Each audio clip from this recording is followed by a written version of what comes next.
Bonjour et bienvenue sur la chaîne YouTube du iComics. On se retrouve aujourd'hui pour la vidéo consacrée aux sorties de mai. Alors oui, je sais, on est au mois de juin, oui, je sais, on est encore à la bourre, mais vu qu'on est à la bourre là, en fait, vous aurez deux vidéos très rapidement sur les sorties de mai et les sorties de juin. D'ailleurs, aujourd'hui, on va un petit peu déborder parce qu'on va parler de trois bouquins. Les deux sorties de mai d'abord avec Crost et Rick and Morty, les aventures de Monsieur Boîte à Caca, j'adore le dire. Et puis aussi, on parlera de Tortue Ninja tome 7 qui est arrivé au bureau, là, l'attaque sur le Technodrome, puisque ça fait partie des sorties du mois de juin, parmi lesquelles on aura aussi Invisible Republic tome 3 et Scott Pilgrim tome 2. Scott Pilgrim dont on reparlera à la fin de la vidéo, mais on va du coup revenir au bouquin le plus violent et le plus fou du catalogue de iComics pour commencer, Crost de Garth Ennis.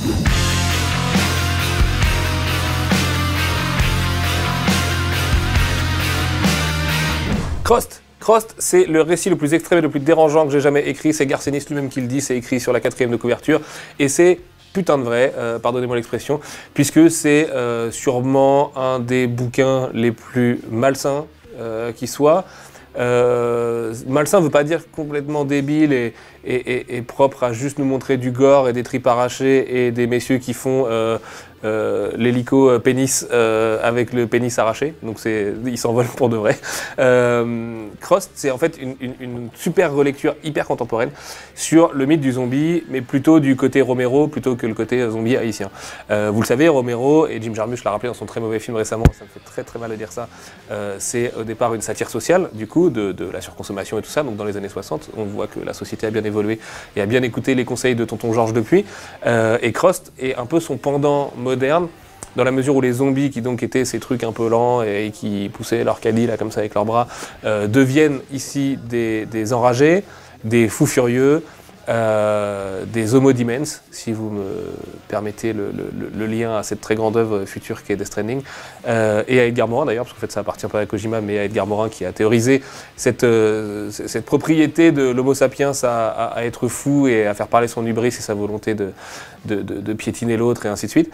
Là-dedans, enfin dans Crost, on est complètement là-dedans. Je vais vous montrer quelques images là, Jean-Victor vous les montrera en gros plan, mais il y a énormément de dégueulasseries. Alors peut-être un peu moins d'ailleurs que dans la suite de la série dont je vous reparlerai tout à l'heure, qui est encore plus gore. Le run de... Bon là c'est bien quand même.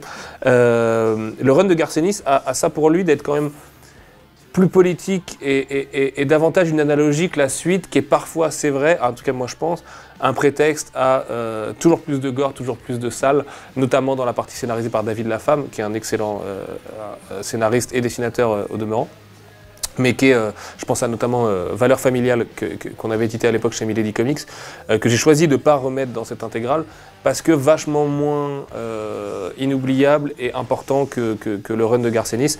Il faut savoir aussi que Jason Burrows, dessinateur, dessine la quasi-totalité de la série.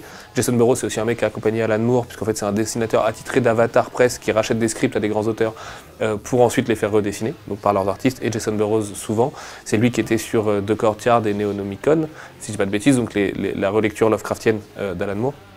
De la même manière que d'ailleurs Crost, et je peux vous en parler tout de suite, la suite se trouve aussi chez Panini Comics. Il y a un peu d'Alan Moore à un moment donné. Je vous conseille d'aller voir si vous avez adoré ce premier tome. Je ne vais pas vous mentir, je suis hyper fier de publier déjà parce que c'est Garth Ennis et en plus parce que je trouve que c'est vraiment de très loin les deux meilleurs tomes de la série, qui m'a un peu perdu en chemin, je dois bien l'avouer, mais qu'elle a un formidable outil d'analyse.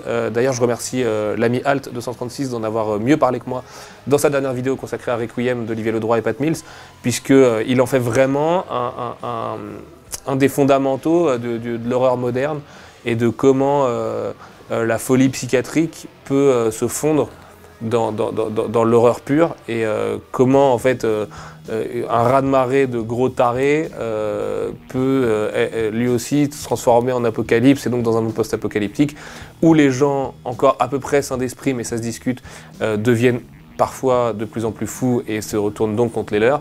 Je trouve ça vraiment intéressant comme point de vue. Il y avait, le zombie, c'est quand même un genre qui a pas mal tourné en rond. On en a buté des millions dans Resident Evil, et c'est vrai que depuis les années 90, on voit quand même pas mal la même chose. Je pense que là, on parlait tout à l'heure avec Jean-Victor de World War Z. Bon, bah voilà, cette fois, ils courent vite et ils se montent dessus pour monter jusqu'à l'hélico, mais il n'y a jamais une originalité folle dans les zombies. Et là, Garth Ennis, il va vraiment, les deux pieds, les deux mains et la tête dans le plat, quoi, pour les rendre encore pires. Bien plus malsain, avec cette forme de stigmate en croix là qu'on voit sur la couverture sur les personnages, et en faire des mecs vraiment capables des pires horreurs, Le bouquin n'est pas filmé, mais c'est quand même vraiment destiné aux 18+.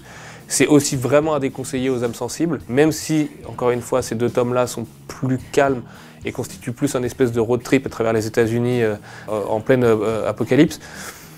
Voilà, c'est pas un bouquin que je peux conseiller à tout le monde. Je devrais pas dire ça, hein, parce que moi, mon rôle, c'est quand même de vous le vendre au départ. Mais en même temps, plus les années passent et plus c'est vraiment devenu un classique de l'horreur moderne, ce qui me fait super chaud au cœur du coup, parce qu'en plus j'adore Garcenis, quand même scénariste de Preacher, de tellement de choses, de The Boys, on va pas citer tout Garcenis parce que ce serait un peu long, mais il fait partie avec Warren Ellis, Grant Morrison, Mark Millar, Neil Gaiman aussi, et Alan Moore forcément, des plus grands scénaristes britanniques, Peter Milligan aussi qu'il faut pas oublier dans la British Invasion. Et du coup, c'est un honneur, après Warren Ellis l'année dernière, de publier du Garcenis en reprise de Milady Graphics, puisque c'est ma republication Milady avec Scott Pilgrim cette année.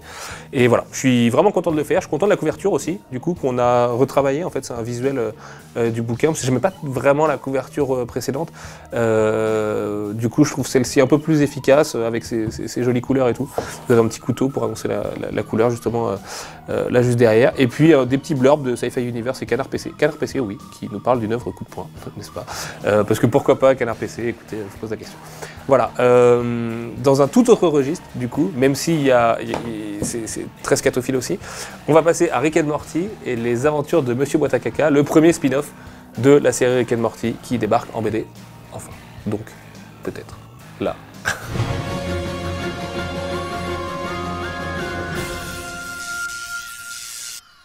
Rick and Morty, les aventures de Monsieur Boîte à Caca, c'est donc, comme je vous le disais, le premier spin-off consacré à Rick and Morty, avant un second qui sortira cette année, qui est Rick and Morty Donjons et Dragons, écrit par Patrick Rothfuss, dont je vais vous reparler 1000 fois, qui sera dispo à la Comic Con Paris et tout, on essaie de faire des grandes choses autour, parce que Patrick Rothfuss, c'est quand même le scénariste du Nom du Vent, une des plus grandes sagas de fantasy de tous les temps.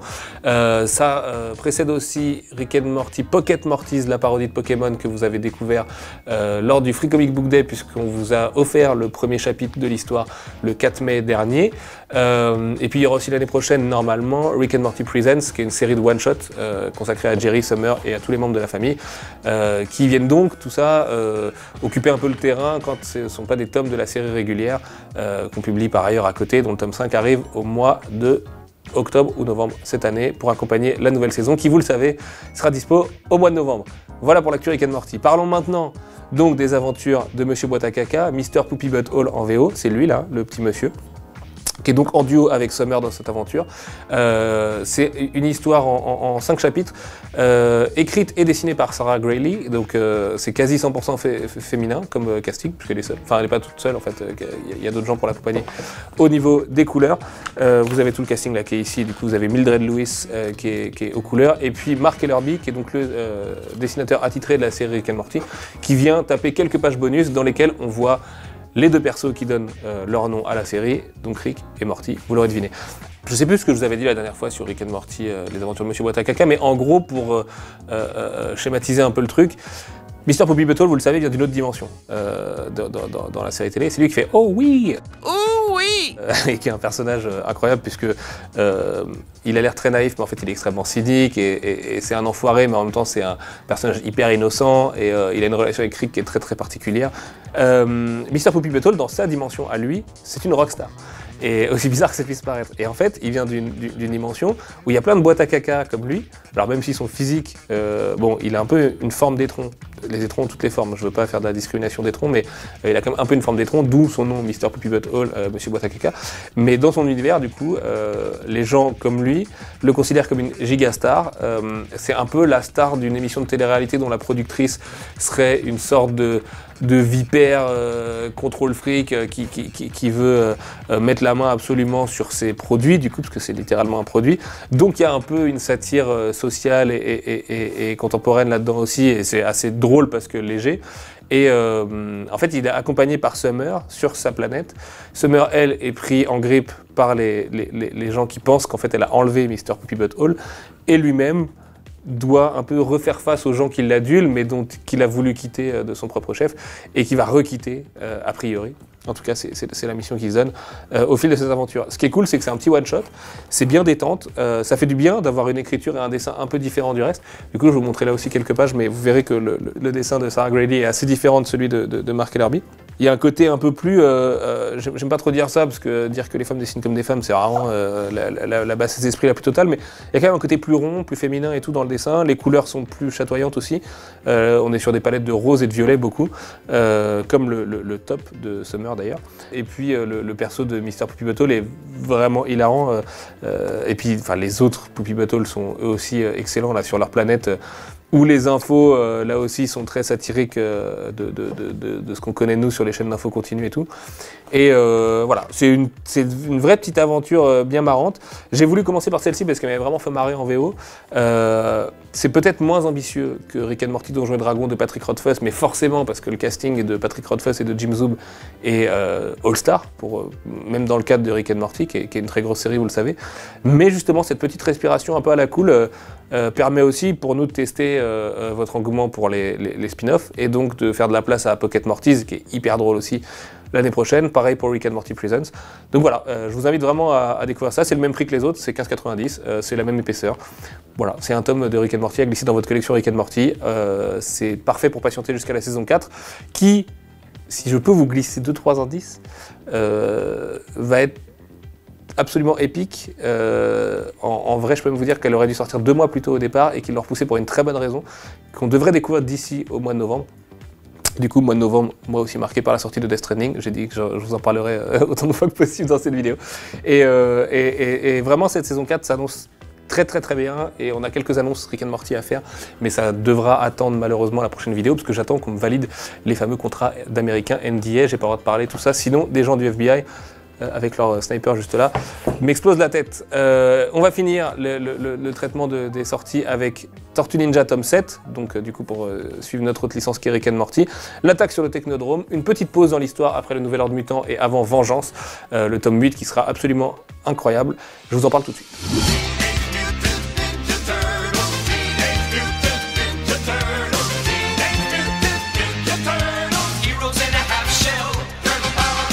Tortue Ninja tome 7, l'attaque sur le Technodrome, c'est donc un tome en forme de mini-break, si je puis dire, puisque ça reste quand même un tome bourré d'action, entre les événements du Nouvel Ordre Mutant du tome 6 et de Vengeance partie 1, le tome 8.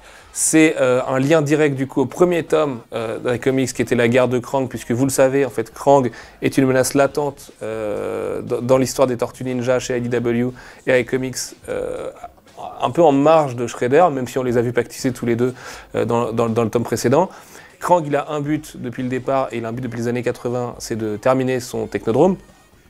Et Donatello, qui est vachement plus intéressé par la menace technologique que représente Krang, et vachement moins par les cabrioles de ninja comme ses 3 frères, a décidé qu'il était vraiment temps d'agir pour eux, notamment parce que la menace de Shredder s'intensifie aussi de l'autre côté, mais que si on fait rien par rapport au Technodrome, Krang va mener à bien son plan de terraformation, et on n'a quand même pas très envie de voir la Terre se faire terraformer par un mec qui a une tête de cerveau et qui est grand comme ça, qui ramènerait tous ses potes aliens pour foutre le bordel, en gros pour le dire vite.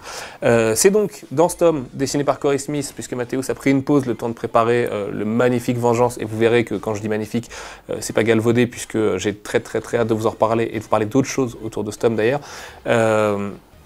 Là, Corey Smith, du coup, reprend un peu du service pour dépanner. C'est très beau, c'est même plus joli que le Corey Smith qu'on avait laissé. Et vraiment, je trouve qu'il y a un truc assez épique dans le découpage. J'ai l'impression qu'en fait, ils se font vachement... Enfin, Mathéus a quand même vraiment rehaussé le standard de qualité de la série Tortue Ninja depuis son arrivée. Et du coup, tous les autres artistes qui passent derrière lui sont quand même obligés de se fier un peu à son découpage, à son dynamisme et tout. Et c'est vraiment le cas ici. Donc la chute est vachement moins dure, j'ai envie de dire, pour les lecteurs qui adorent le dessin de Mathéus. Et je vous comprends, enfin, évidemment, puisque le mec est un génie. Et Corey Smith fait vraiment le taf. En marge de ça, d'ailleurs, je vais essayer de pas trop vous spoiler, mais il y a quand même un peu de Shredder et d'évolution de toutes les parties impliquées là dans la guerre qui est en train de se préparer à New York, avec Hun, avec le clan Foot, avec donc Shredder, avec le Nouvel Ordre Mutant et les hommes de Hob, du coup, qu'on a mis sur la 4 de couve par ailleurs. Et ce qui est très chouette, c'est qu'en fait tout cet arc de Krang qui qui est parti du coup de notre tome 1, qui passe par ce tome-là et qui plus tard reviendra avec le procès de Krang. C'est vraiment une sorte de fil rouge, une toile de fond de toute la grande histoire qu'écrit Tom Waltz. Et ça permet vraiment de souffler. Enfin, je ne vais pas vous mentir, mais souvent chez Marvel ou DC, quand on sort d'un grand arc ou que les artistes principaux sont concernés par le travail sur ce grand arc, bah on fait ce qu'on appelle des fillers. Ça existe aussi en animation, notamment, souvenez-vous, dans Dragon Ball, dans Saint Seiya et dans d'autres, quand Toriyama n'avançait pas assez vite ou quoi. En gros, on fait des histoires un peu inédites, un peu pourries, les 3/4 du temps, on va pas se mentir, qui en gros vont parler d'autre chose et qui n'ont à peu près rien à voir avec l'histoire de la trame principale, sans quoi ça risquerait de l'endommager.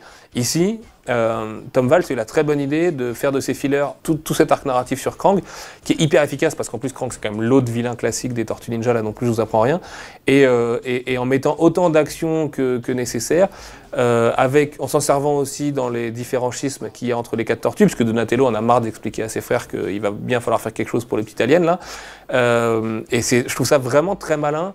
Et ça traduit pour moi une vision très globale qu'a Tom Waltz sur la série. Je rappelle qu'en VO, on arrive bientôt au numéro 100, notamment, et que c'est toujours Tom Waltz qui est aux manettes, et que le mec a vraiment une vision d'ensemble, en tout cas sur 150 numéros, pour les Tortues Ninja, et que c'est quand même une chance énorme. Ça me rappelle un peu ce que Bendis avait fait sur Ultimate Spider-Man à l'époque, où avec Mark Bagley, ils font quelque chose comme 110 numéros ensemble, 111 numéros ensemble, et où il raconte une histoire de A à Z, de son point de vue, en ayant pensé un peu à toutes les relectures justement de l'univers classique de Spider-Man. Vous savez, Gwen Stacy qui devient Carnage et tout ça.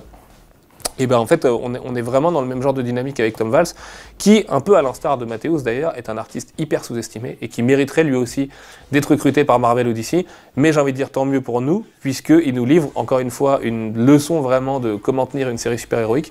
C'est la raison pour laquelle je suis vraiment fier quand même de ce tome. Vous l'avez bien compris, j'ai hyper hâte d'en arriver à Vengeance, mais c'est quand même un super moyen de patienter en attendant. Et ce que ça nous apprend sur Shredder et sur la relation entre les frères est vraiment très précieux. En plus de ça, je suis content du travail qu'on a fait sur le bouquin, que ce soit le choix de la couverture, où on note d'ailleurs que les 3 frères ont leurs armes classiques, mais Michelangelo va se battre avec des rouleaux de peinture. Peut-être pour peindre le Technodrome qui est un peu triste en gris, comme ça, on sait pas. La page de garde est sublime, et c'est un poster qui était dispo, et qui est peut-être d'ailleurs encore dispo chez nos amis de Geekart, et qui est vraiment très très joli, des tortues qui traversent les toits de New York. Avec Kazé aussi qui est derrière eux évidemment, parce que Kazé est vraiment, enfin là depuis peu, fait vraiment totalement partie intégrante de leur équipe. Et voilà, c'est un tome qui est vraiment chouette. En plus de ça, on retrouve, alors comment le dire sans spoiler, mais on retrouve la logique un peu cosmique des tortues, qui est aussi un aspect très important des Tortues Ninja, mais qu'on avait pour l'instant abordé que dans le premier tome. Il y a un petit retour à ça qui reviendra plus tard dans l'histoire, vraiment plus tard dans l'histoire. Et pour du coup finir sur le tome 8 et ce qui nous attend la prochaine fois, sachez qu'on a fait une réunion il y a peu avec mes collègues chez Brajlon sur le futur des tortues, et qu'on va pouvoir théoriquement, un peu à l'instar du tome 0 et de la magnifique couverture que nous a fait Mathéus en exclusivité pour iComics, proposer des choses différentes sur les tortues. Vous le savez, en ce moment, il y a un peu une forme de mode d'édition noir et blanc chez les éditeurs français. Certaines sont très bien faites, puisqu'en fait elles reprennent les vraies planches façon artiste édition, tandis que d'autres sont en fait les planches couleurs passées en noir et blanc.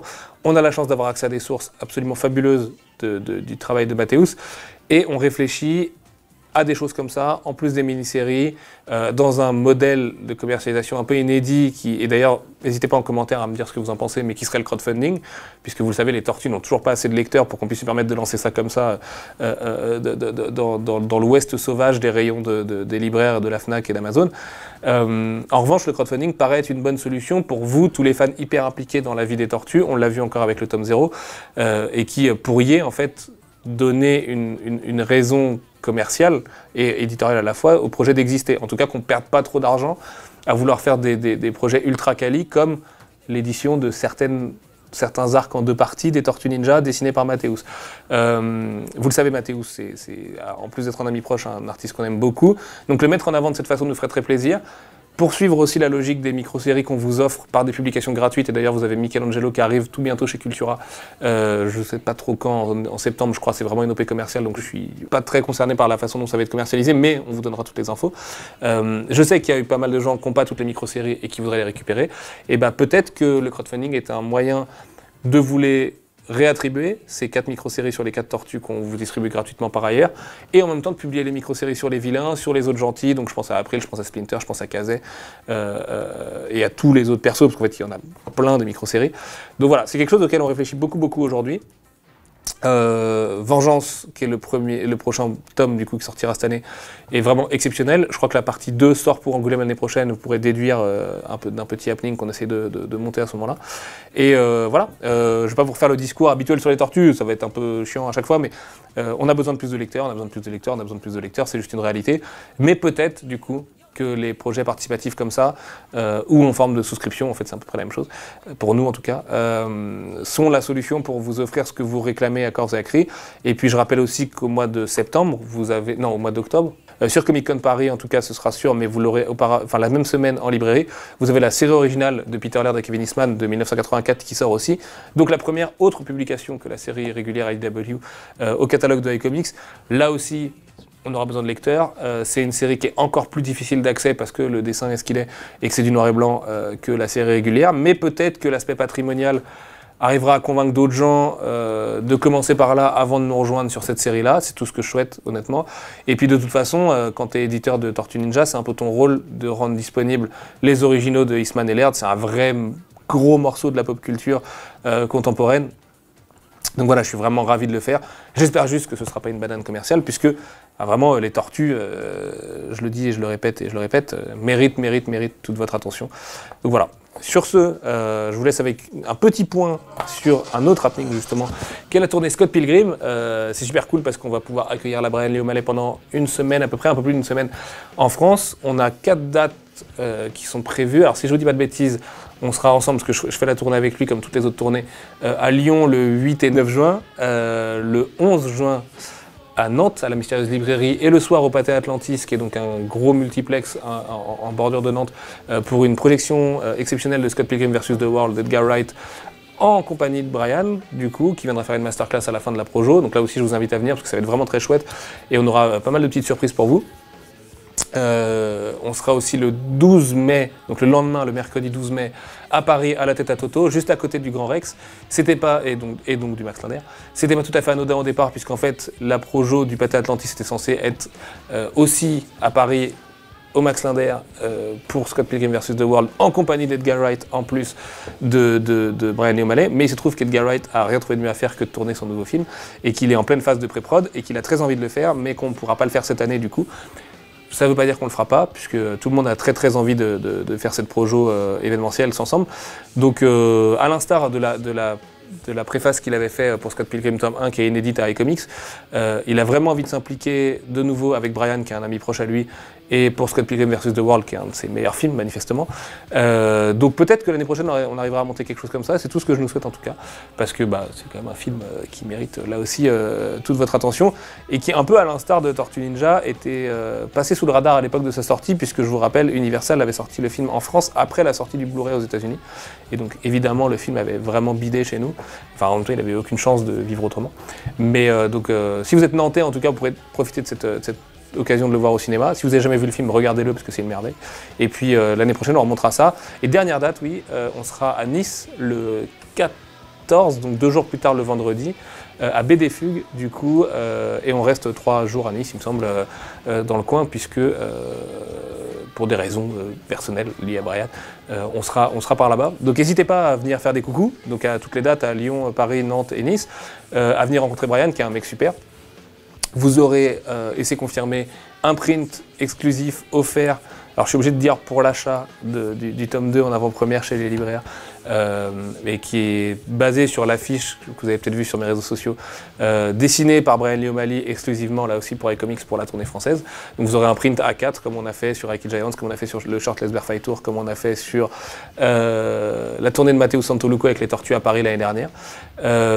Si vous êtes au pâté, il me semble que vous aurez le droit au print aussi, mais ça j'ai pas trop le droit de le dire, donc je l'ai pas dit.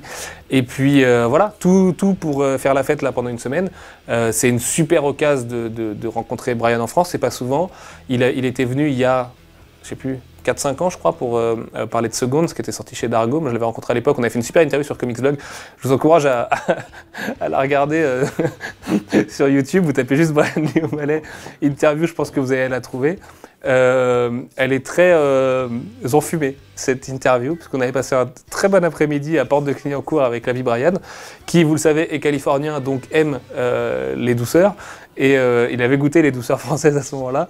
J'ai rematé l'interview la semaine dernière, ça se sent comme c'est pas permis, mais on s'était tellement marré que c'était absolument génial. Et voilà, c'est un mec super, vraiment. Je vous encourage vraiment à venir. Il y a un bel engouement là, manifestement sur la tournée, parce que tous les libraires m'ont dit que c'était la ruée sur les réservations de dédicaces. Chez iComics, on essaye de ne pas faire de tickets, pas de réservation et tout, d'avoir plutôt une logique de premier arrivé, premier servi, juste pour que, moi je trouve ça plus démocratique en fait, parce que en plus il y a des formes de triche dans les tickets et tout ça qui me gênent un peu. Mais du coup par exemple sur Paris, on essaye de donner le plus de chance aux gens qui travaillent en faisant la dédicace de 17h à 20h, puisqu'il n'y aura pas du coup de projo juste après. Donc vous avez toutes les chances de venir. Je pense de toute façon que tous les jours on aura plus de gens que de dessins possibles pour Brian, qui n'est pas le plus rapide des dessinateurs en plus, je ne vais pas vous mentir. Donc ce qu'on fera, c'est que si jamais vous ne pouvez pas avoir de dessin, on fera une queue juste pour des signatures, pour qu'ils puissent signer vos ouvrages à la fin, parce que c'est quand même pas mal d'avoir une signature de Brian Lee O'Malley, j'imagine. On fera une seconde queue à la fin, où il fera juste des signatures et il pourra rester à discuter avec les gens. Lui-même a envie, à chaque dédicace, de ne pas faire la dédicace en mode Angoulême avec une file et bonjour, merci, au revoir, mais plutôt de rester à discuter avec ses fans français. Donc voilà, venez, apportez vos questions. J'espère que ça va se passer vraiment dans la joie et la bonne humeur, parce que c'est un mec, je vous dis, qui est très marrant. Déjà, s'il n'a pas peur de suivre des inconnus à Porte de Clignancourt pour s'enfumer la tête tout un après-midi alors qu'il a une interview à assurer, alors qu'il fait très peu d'interviews par ailleurs, c'est que c'est forcément quelqu'un de bien dans le fond. Donc voilà, cette vidéo était trop longue, je m'en excuse. On se retrouve dans 2 semaines pour une vidéo plus courte, j'espère, juste après la tournée du coup, ou pendant la tournée d'ailleurs avec Brian. Peut-être même qu'on pourra mettre Brian à ma place pour vous parler un peu comme on avait fait avec Shirtless à l'époque. Il est francophile, il parle un peu français, je vous le dis, parce que quand il vous dira non, je ne parle pas français, en fait il parle français, il comprend tout ce que vous dites. Et on se retrouve du coup pour parler donc de Scott Pilgrim tome 2 et d'Invisible Republic tome 3, qui sera le dernier tome pour l'instant d'Invisible Republic. Non pas qu'on arrête, juste que les artistes eux-mêmes n'ont pas encore fini le tome 4. Donc on va ensuite devoir attendre un peu avant de publier la suite. Mais ce tome 3 est un petit bijou de comics indé. Et puis là, moi, tout bientôt, surveillez Twitter si vous voulez avoir des infos, puisque à l'instar de ce que j'ai fait en janvier, je vais vous dévoiler tout le programme de la deuxième moitié d'année 2019, et peut-être même un peu de 2020, puisque l'année a des contours qui deviennent de plus en plus précis. Voilà pour moi. À la prochaine. Désolé d'avoir été trop long. Je retourne à Hideo Kojima et Death Stranding. Et voilà, à bientôt. Bisous.